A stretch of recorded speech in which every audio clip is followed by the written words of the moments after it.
Tēnā koutou e te whānau ko Fiona Ingram tōku ingoa kei a Whakatū ahau I Aotearoa.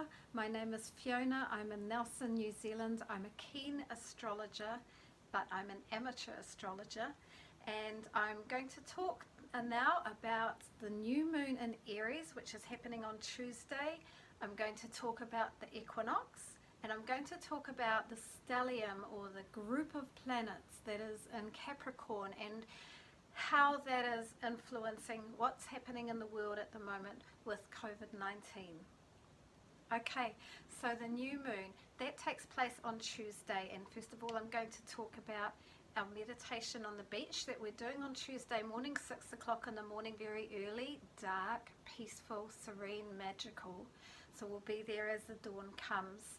We're going to do a guided visualization after Joe leads us in a stretch to connect to our bodies. We're going to sit 2 meters away from each other so that we're safe. And we're going to do this again in April at the full moon and the new moon. Depending on the alert levels, we'll follow the rules on that. Okay. On Friday night, I was really lucky to to be interviewed by Dean Campbell on Dean's show Spiral on Fresh FM, and the podcast for that should be out soon. That was a really nice opportunity that just came along, and he wanted to know about astrology and how we can connect to ourselves, our inner selves, and our intuition as part of normal life. So that's what we discussed.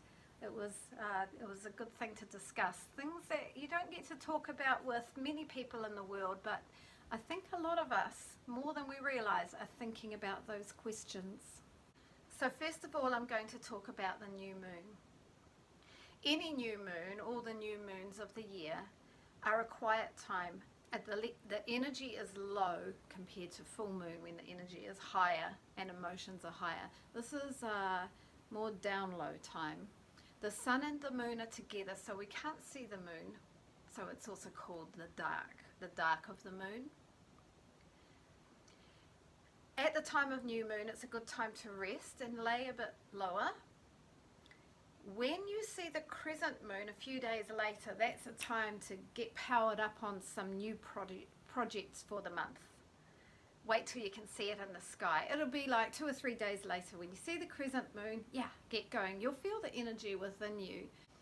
Okay, so that's the new moon. This new moon is in Aries because the sun has just moved into Aries. That is the astrological new year. I'm taking that with a grain of salt because that astrology comes from the northern hemisphere and we're in the southern hemisphere. There's not heaps of information yet in the astrological world about how that works. The theories are developing, and of course there's the traditional Māori astrology that I don't know about and I would love to know about, and I hope that's something that comes into our understanding more in time. So Aries being the first sign of astrology, it's seen as the start of the year, and so it's the start of new beginnings. And it's also ruled by the planet Mars, and Mars is a powerful, moving ahead, doing things planet. Feeling fiery, feeling energized, feeling creative in like a gut instinct kind of way. And that is why I've worn red.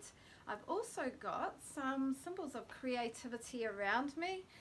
My friend's collage and my daughter's paintings.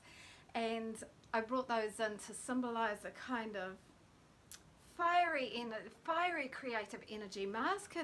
Aries can be really good at gut instinct. They don't always think things through. They'll sometimes just fire ahead and maybe wreak a little bit of havoc on the way.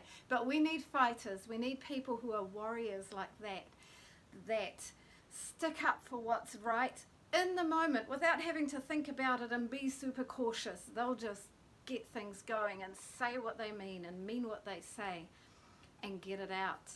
Great energy to have around. All the rest of us, we can add the caution and add the softness a little bit afterwards. So now I'm going to relate this Aries new moon a little bit with the autumn equinox.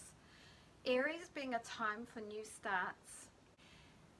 I see it with this equinox, autumn equinox, as it's a good time to start our new projects for the winter, to be collecting our resources, to be getting our garden ready for winter, firewood of course, setting up for the colder season. So let's get going on that this month. We need to anyway. We're thinking about those kind of things, of course, with COVID-19, and most of us are getting ready for the possibility of quarantine. So we're squirreling things away, like books to read and some food stores, even though we need to take our time and be patient with the supermarkets and not run on the supermarkets. So, and those are kind of winter things to do anyway, or autumn things to prepare for winter. So that's all appropriate. So let's use this equinox time, the equal day and the equal night, and enjoy the harvest of autumn and the preparation time, because that can be quite pleasurable, getting those resources ready. In the sign of Capricorn, as I've mentioned before, we have a stellium, a lineup of a whole lot of planets. Jupiter is in there and it's expanding what it touches. Mars is powering through there now. And these are touching on where Pluto and Saturn have been conjunct. Saturn has now moved on, but this conjunction happened in January, along with the Sun. Astrologers have been talking about this for years, that these big conjunctions bring about the change of structures, the destruction of old ways of doing things and being, and the top-down organisation of a lot of aspects of our social lives and our work lives. And the big year for that is this year. Last year it was building up. And it looks like, in fact, that COVID-19 has become the instrument of that change. I hope that, and I trust that what's happening now with COVID-19 will bring about a better world, a more egalitarian world, less top-down structure, more connection to the earth.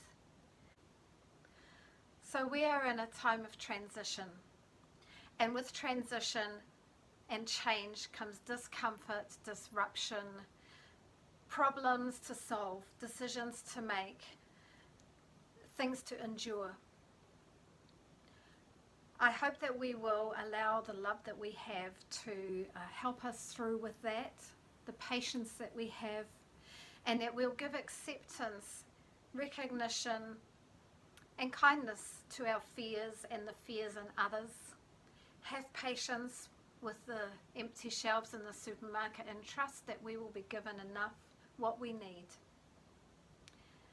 Out of the disruption and the hardship will come new change, new life, better ways to live. I hope this and I trust that this will happen. So whānau, I'm going to finish off with a waiata karakia. That is a song, that is a prayer. I'm not singing this as a performance, I'm singing it as a karakia.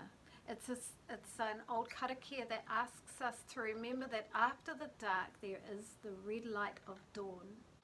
It's not asking the darkness or the winds not to blow, for the hard times not to be there. It's asking us to remember that after the hard times comes the new day and the goodness.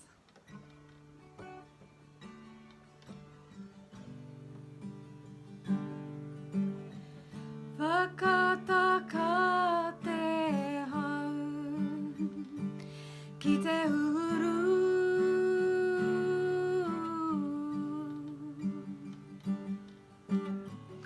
Whakataka te hau ki te tonga.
Kia pai tō marama. Have a good month, everyone. Ka kite.